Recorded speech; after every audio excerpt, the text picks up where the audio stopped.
Hey everyone, welcome to our monthly webinar with our experts. We have Candace M. Gray. She is the courage coach.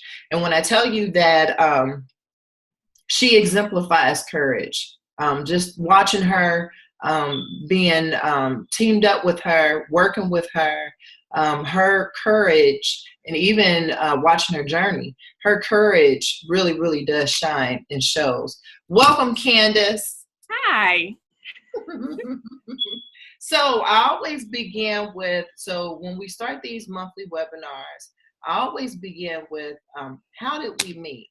Because it's two sides of every story. I got my side and you got your side, but I like to hear your side. So if you can let us know, share with us, how did we meet? And yeah. I remember somebody telling me about you in a Facebook group. Because I was trying to connect with people in the city when I first moved here. And I remember someone saying Gail Lee Gardner is hosting events, so you might want to connect with her. So that I hit you up on Facebook. And then I wanted to schedule a sit down with you. And so we scheduled a sit down. And so for me, I'm thinking it's about to be this one-on-one session. And back then, I didn't have a car. I still don't. But my mom was going to be bringing me. And so that's when I was like, do you mind if my business partner joins us? And you're like, sure, okay. So I remember walking in to where you told me that we were going to meet. And I was like, okay, so we're meeting here? And I walk in and I saw you standing there teaching, you with the whiteboard.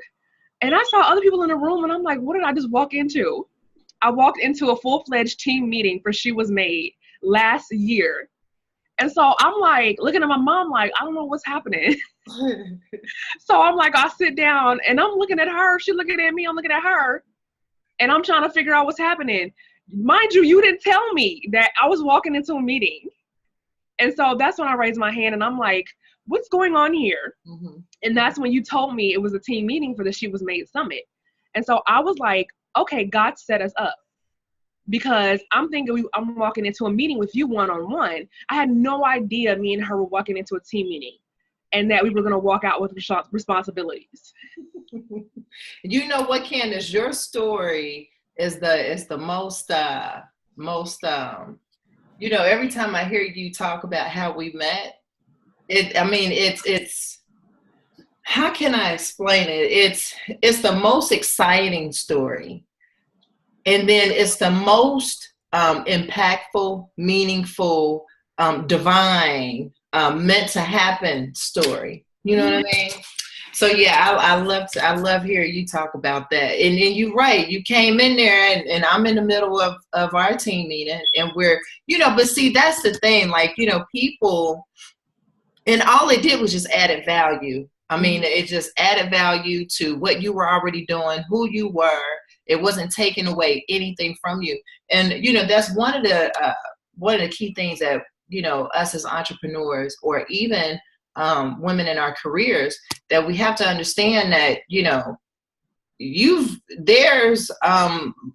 leadership is all about serving. Mm-hmm. And from what you've said this too, in serving, what did you say, Candace, about serving? What do you get from everyone else? How to move forward. But when you serve openly with an open heart, it comes back to you in so many ways. Mm-hmm. Mm-hmm. And that goes, and I always say this, and it's just like, whatever you plant, it grows, and that's what you're going to get. Yes. So that's what everything that you do. Well, all right, this is good. Okay. So now tell us now you're the courage coach. Yes. What made you become the courage coach? And kind of explain to us what is that? What does that mean? Well, I have to go back to the beginning. I was a marriage and family therapist. And when I transitioned from agency work as a marriage and family therapist into life coaching, I started out, I was a passion and success coach because I wanted to help people leave their 9-to-5s and start their own businesses. Then I was a therapeutic entrepreneurial coach working with entrepreneurs. And then I became the courage coach. So it's been a journey of evolution. And it took me 2 years to become the courage coach. So over the course of the 2 years, I had to tweak who my ideal client was and what I wanted to do with them. So because I love working with couples, I love working with women, I love working with entrepreneurs, my ideal client is women of faith and entrepreneurs. And I wanted to help them overcome their fears and be able to walk more boldly and confidently and courageously in their purpose, doing what God has called them to do. Because so many of us have gone through things and it's taken a piece of us. And we lose a piece of ourselves. And we take on these identities that aren't true. And we become scared and cowardly. And we take on these low self-esteem values. And so I wanted to help pull women out of that hole and show them who they really are. And that's where the courage coach comes in at. So I can really speak life into these women and show them that they have what it takes to be who they want to be. They just got to take one step at a time to become her. And so it was an evolution of finding my sweet spot. And it didn't happen overnight. It took 2 years. Yeah. And I know it on the outside, it may look like she's always changing her title and changing her premise and changing everything because I was going through a lot of transition. So I think I found my sweet spot right now. And who's to say in a year or two that I'm still going to be doing the exact same thing? I don't know where God's going to lead me, but that's how I evolved into the courage coach. Oh, wow. You know what? Journey of evolution. That is powerful. And it goes right back to She Was Made. You know, everybody's like, well, how did you come up with that name and why She Was Made? Because it's the journey. It's the process of growth and development. It's what you've learned along the way, what you've applied to your life, and what do you call it? Those reflections that we end up having later on as we grow. So, yeah, she was made. You know, they say leaders aren't born, but they're made. And that is so true when you think about where we started off as young women in just becoming aware of who we are, going through that whole identity crisis thing, the whole adolescent stage. And then we go through high school and self-esteem and confidence. And then we go through college and we don't even know what we want to do. But it's a journey. I love that, Candace, journey of evolution. So how do you help these women? I mean, what does that process looks like, and how do you help them to become more courageous and more into them walking into their purpose? Well, right now I'm moving into live events. I'm transitioning off the online space because I was doing online coaching. I was doing one-on-one. So I still have VIP one-on-one that I'll do, but I'm moving into the live events. That's where my heart is. And I really want to get women into this space where they can come together on an intimate level. I don't want to do these big, huge events. I want to do more intimate events where women can connect with each other and pour into each other and share with each other. So I like to keep them intimate. And then I have a curriculum on what we're working on and how they can really pull that stuff up out of them and see and gain wisdom on how to move forward and how they can face their fears and be courageous and acknowledge the dirty stuff. Because sometimes we don't want to acknowledge the dirty stuff.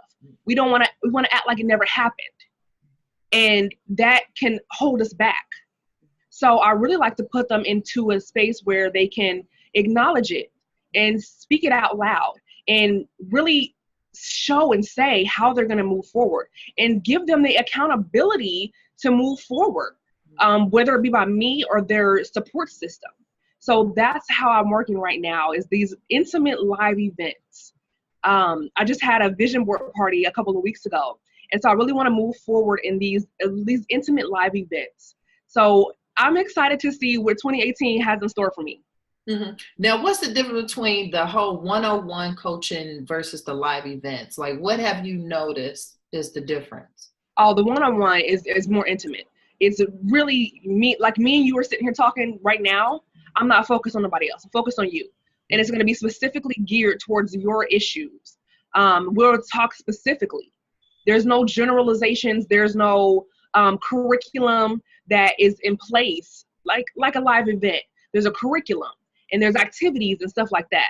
One-on-one is like, I want to say a therapy session, but kind of sort of a therapy session where you're getting all my attention. And then one-on-one, you're going to have accelerated results because I'm focusing specifically on your problem. Awesome. Awesome. Okay. Now, what are some tips?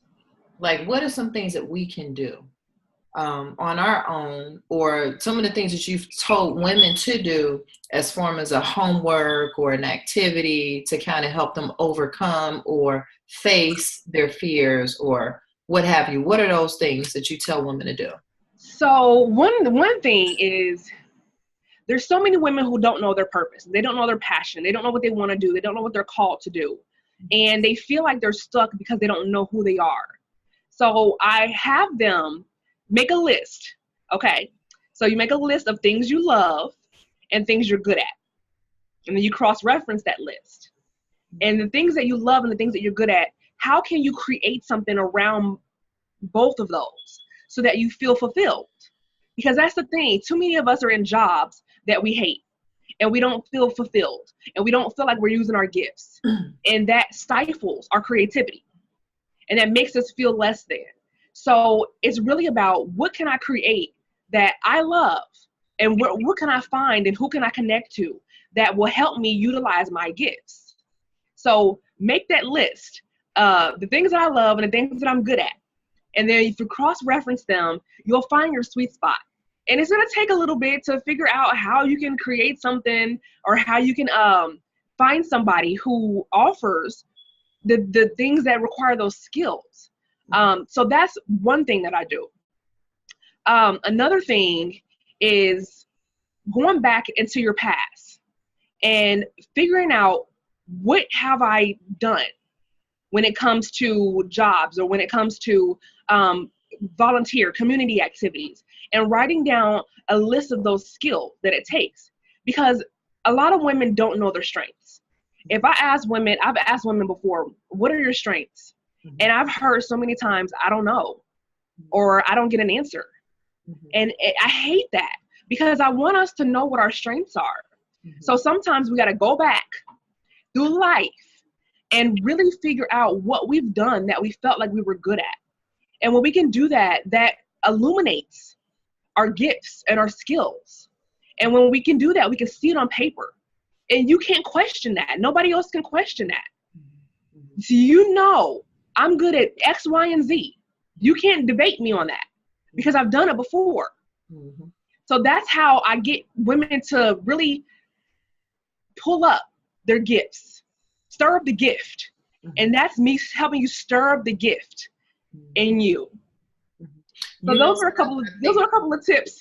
Oh my God. You know what? And the first tip that you shared, then now I see why a lot of us start our own businesses. We start doing our own thing, because here it is, you're in a job, and yeah, you you know what? I don't think it's more so of they hate it. I think that they want to do it. However, the employer is not giving them an opportunity for their talents and natural gifts to be used. And here it is, they're applying for this position. They are adding to the conversation around, how can we, create a better, how do we increase the morale, or how do we, what should be part of, what do we need to think of in terms of our strategic plan when we go to plan for this 3 to 5 years from now. So, you're absolutely right. It's learning. And I think that's why, and it is so crazy, because you have these employers that constantly want to give out these leadership classes, because they can't get their vision. They can't move the employees to be able to move towards that vision. So I think, that point, and, I just wrote an article about that too. But last night, and you are so right, Candace, you are absolutely right. So that's how you begin to tap into your purpose. That's how you begin to tap into what are your natural talents and gifts, and then learning how to build on that and create that and cultivate that. Mm-hmm. Yeah, those were some good tips. We all aren't meant to work a job. We all aren't meant to push somebody else's vision. Mm-hmm. God has given us a vision. Mm-hmm. That doesn't mean everybody's supposed to be an entrepreneur, because everyone's not called to be an entrepreneur. Mm-hmm. But those who are have to follow their vision. Mm-hmm. Mm-hmm. You got me thinking about my favorite scripture. To whom is all things work together for good for those who have been called according to His will. I think it's His will or His plan or something like that. Mm-hmm. See, I know the book of life, but I don't know it verbatim. But I get the point of it. You know what I mean? All right. So we talked about you being a courage coach, the tips. Any books? Okay, so I always like to talk about books because I believe in reading, right? Reading things, because as women, we're constantly giving away. We're always, because we're natural nurturers, and it's just in us to constantly give. So one of the ways that I feel myself back up mentally, emotionally, and spiritually is through reading. So I'll read and I'll apply what I'm reading and so on and so forth. Can you share with us what, your favorite book, or a book that has helped you, impacted you, or all that good stuff? The Bible. I feel like the Bible supersedes any other book that I could read. It doesn't matter who the author is and what they're talking about. The Bible is that foundation. And it gives you everything. It's basic instructions before leaving Earth. So it has everything you need in it. Like if you have questions about anything, go find it in the Bible. And it shows you stories of how people dealt with things and how God dealt with things. It tells you what God loves and what God hates. And it tells you how to move through processes. So it helps me stay grounded, number one. And then it gives me insight into what God is calling me to do. So the Bible will be my number one book, number one, before anything else. You know what? When I first started reading these self-help books, when it comes to self-help or self-improvement books, I'm telling you, the Bible is the foundation, because what they've done was pull the same information that's in that Bible, and they just changed it so that people who are not, don't believe in God, don't go to church and things like that, can also reap the benefits that the Bible offers you. What's that face? Girl, all the no, go ahead. No, but it's seriously, and one of my first book, one of the books, Napoleon Hill, Think and Grow Rich. Yeah. When I've read that, when I was reading that book, I'm like, oh my gosh, it talks about faith.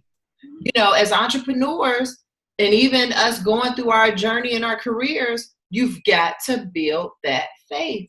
Yep. And then it also, the main ingredient in that book is to ask, believe, and receive, which is also in the Bible.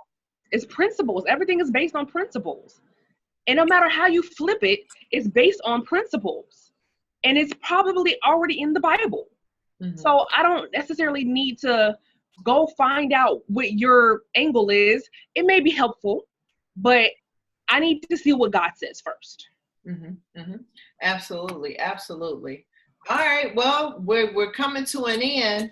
I like to get straight to the point, get straight to the point and all of that. But what you've shared with us on our journey, and I know that everyone is going to be able to, the information that you share, I know that we all are going to be able to resonate from it. But how can we find you? And are there any, how can we find you?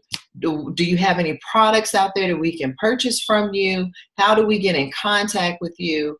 If you can share that with us. Yes. You can go to CandaceMGray.com, CandaceMGray.com.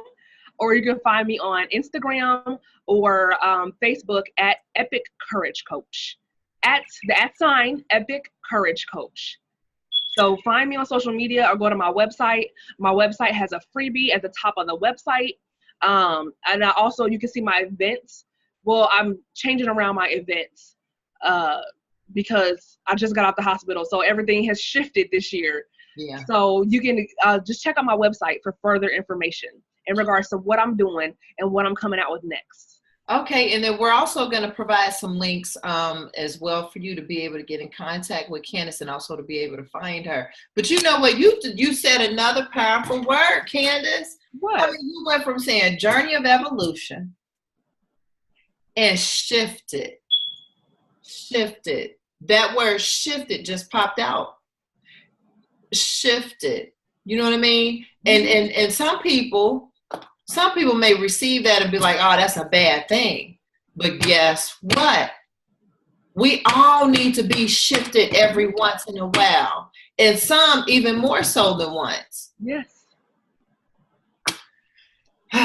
Words of, any words of wisdom. I mean, you shared a lot. You shared a lot of words of wisdom. But share with us some words of wisdom that we can take away.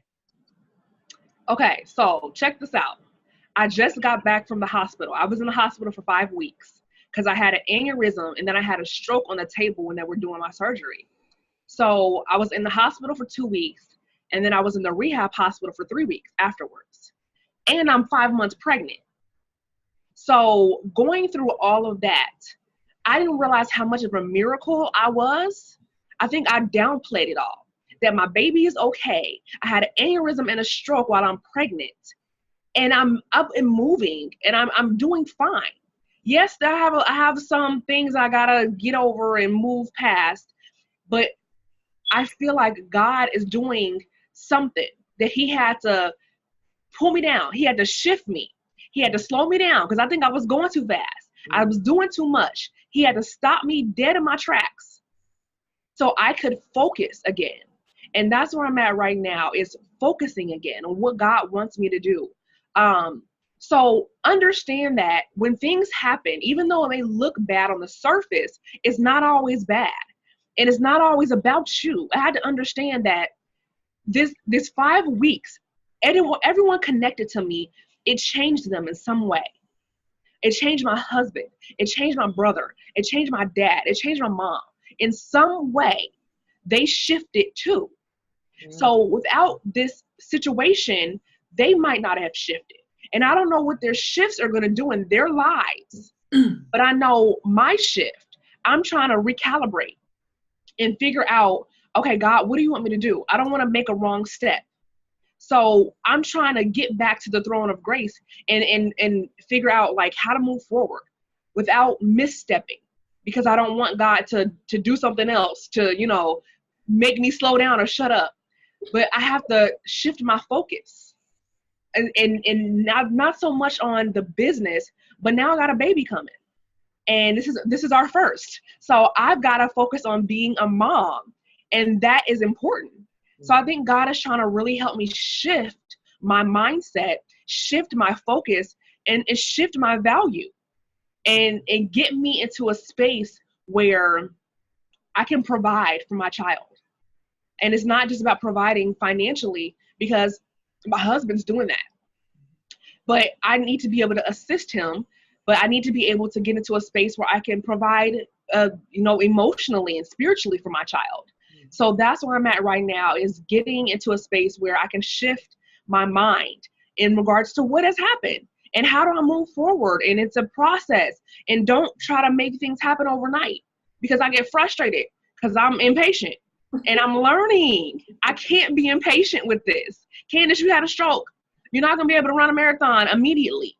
So you have to go with the flow and just get better periodically. Every day, just try something new and it will get better.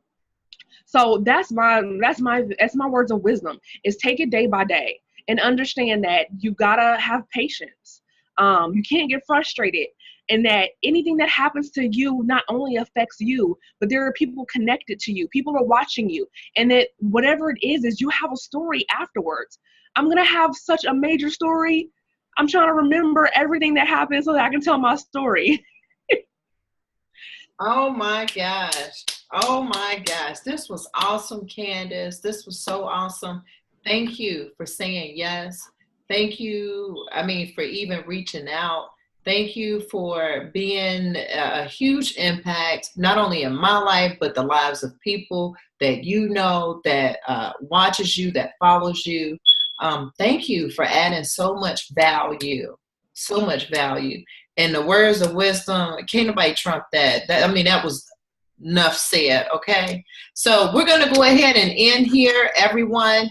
I want to thank you for joining in. If you have any questions, if there's anything that Candace can do for you, please feel free to reach out to her. If there's anything that I can do, please feel free to reach out to me. And again, if you're interested in being an expert for our monthly webinars, please let me know. Reach out to us. There is more than enough room to go around for everyone. Until next time, use what you have today to empower tomorrow, and I'll see you on the other side.